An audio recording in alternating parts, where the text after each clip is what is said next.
ମୋ ପ୍ରିୟମାନେ, ପ୍ରଭୁ ଯୀଶୁଙ୍କ ନାମରେ ସମସ୍ତଙ୍କୁ ନମସ୍କାର ଜ୍ଞାପନ କରୁଅଛି। ଆମେମାନେ ନୂତନ ମାସର ପ୍ରଥମ ଦିନରେ ଆଜି ପହଞ୍ଚିଅଛୁ।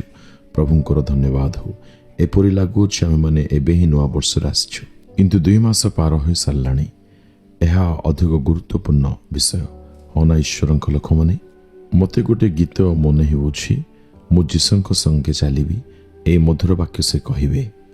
ଆମ୍ଭେମାନେ ଯେବେ ଈଶ୍ୱରଙ୍କ ସହିତ ଗମନାଗମନ କରିବା, ସେ ପ୍ରତିଦିନ ଆମ୍ଭମାନଙ୍କ ସହିତ କଥୋପକଥନ କରି ଆମକୁ ବାଟ ଚଲାଇବେ। ଆପଣମାନେ ପ୍ରତିଦିନ ତାହାଙ୍କ ବାକ୍ୟ ଶୁଣୁଅଛନ୍ତି? ଆଜ୍ଞା ହଁ, ପ୍ରତିଦିନ ତାହାଙ୍କ ବାକ୍ୟ ଶୁଣି ତାହାଙ୍କ ବାକ୍ୟ ଅନୁସାରେ ଆମ୍ଭେମାନେ ଜୀବନ ଅତିବାହିତ କରିବା ଉଚିତ। ଠିକ୍ ଅଛି, ଆପଣମାନେ ଜାଣନ୍ତି ଆଜି ପରମେଶ୍ୱର ଆମ୍ଭମାନଙ୍କ ପାଇଁ କ'ଣ ବାକ୍ୟ ରଖିଅଛନ୍ତି? ଗୋଟେ ଅଦ୍ଭୁତ ବାକ୍ୟ ସେ ଆମ୍ଭମାନଙ୍କୁ ଦେଉଛନ୍ତି। ପ୍ରଥମ ବଂଶାବଳୀ 4 ଅଧ୍ୟାୟ 10 ପଦ। ଏଠାରେ ଆମେମାନେ ଯାବେସଙ୍କ ବିଷୟରେ ଦେଖିବାକୁ ପାଉ। ତାହାର ମା ତାଙ୍କ ବିଷୟରେ ଏହିପରି କହନ୍ତି, ମୁଁ ତାକୁ ଦୁଃଖରେ ଜାତ କଲି, ଏଣୁ ତାଙ୍କୁ ଯାବେସ ନାମକରଣ କରାଯାଇଛି। ଆପଣମାନେ ମଧ୍ୟ କ'ଣ ଜୀବନରେ ଅନେକ ଦୁଃଖରେ ଅଛନ୍ତି? ଅନେକ କଷ୍ଟ, କ୍ଲେଶ ପୁଣି ସମସ୍ୟା ମଧ୍ୟ ଦେଇ ଗତି କରୁଅଛନ୍ତି କି ପ୍ରଭୁଙ୍କ ପ୍ରିୟ ଲୋକମାନେ? ତେବେ ମୁଁ ଆପଣମାନଙ୍କୁ ଏହା କହିବା ପାଇଁ ଚାହେଁ, ଏହି ବ୍ୟକ୍ତି ଯାବେସ ଈଶ୍ୱରଙ୍କଠାରେ ପ୍ରାର୍ଥନା କଲେ, ପୁଣି ପରମେଶ୍ୱର ତାଙ୍କ ପ୍ରାର୍ଥନା ଗ୍ରହଣ କରିଲେ। ଆପଣମାନଙ୍କ ନିମନ୍ତେ ଏହି ପ୍ରତିଜ୍ଞା ଏହା ଅଟେ, ଆପଣମାନେ ଯାହା କିଛି ଈଶ୍ୱରଙ୍କୁ ତାହାଙ୍କ ନିକଟବର୍ତ୍ତୀ ହୋଇ ମାଗିବେ, ପରମେଶ୍ୱର ଆପଣଙ୍କୁ ତାହା ଦେବେ। ଆସନ୍ତୁ ଆମେମାନେ ସେ ବାକ୍ୟ ଦେଖିବା। ଯାବେସ କ'ଣ ପ୍ରାର୍ଥନା କରୁଥିଲେ? ମାତ୍ର ଏହି ଯାବେସ ଇସ୍ରାଏଲର ପରମେଶ୍ୱରଙ୍କ ନିକଟରେ ପ୍ରାର୍ଥନା କରି କହିଲା, ଆହା, ଏହା ଯେପରି ଆମମାନଙ୍କୁ ଦୁଃଖର କାରଣ ନ ହୁଏ, ଏଥିପାଇଁ ତୁମ୍ଭେ ଆମକୁ ନିତାନ୍ତ ଆଶୀର୍ବାଦ କର ଓ ଆମ ସୀମା ବୃଦ୍ଧି କର ଓ ତୁମ୍ଭ ହସ୍ତ ଆମର ସହାୟ ହେଉ, ପୁଣି ତୁମ୍ଭେ ଆମର ମନ୍ଦିର ରକ୍ଷା କର। ତହିଁରେ ପରମେଶ୍ୱର ତାହାର ନିବେଦିତ ବିଷୟ ତାକୁ ପ୍ରଦାନ କଲେ। ଏଠାରେ ଆମେମାନେ ଯାବେସଙ୍କ ପ୍ରାର୍ଥନାରୁ ଅନେକ ବିଷୟ ଶିଖିବା ପାଇଁ ପାଇପାରୁଛୁ। ପ୍ରଭୁଙ୍କ ଲୋକମାନେ ପ୍ରାର୍ଥନା କରିବା ସମୟରେ ଆମେମାନେ ବାଇବଲ ଧର୍ମଶାସ୍ତ୍ରରେ ଲିଖିତ ଅନେକଙ୍କ ପ୍ରାର୍ଥନା ଦେଖିବା ଦରକାର। ସେଠାରେ ସେ ପ୍ରଥମ ପ୍ରାର୍ଥନା, ପ୍ରଭୁ ମୋତେ ଆଶୀର୍ବାଦ କର। ଦ୍ୱିତୀୟରେ ସୀମା ବୃଦ୍ଧି କର। ତୃତୀୟରେ ତୁମ୍ଭର ହସ୍ତ ସହାୟ ହେଉ।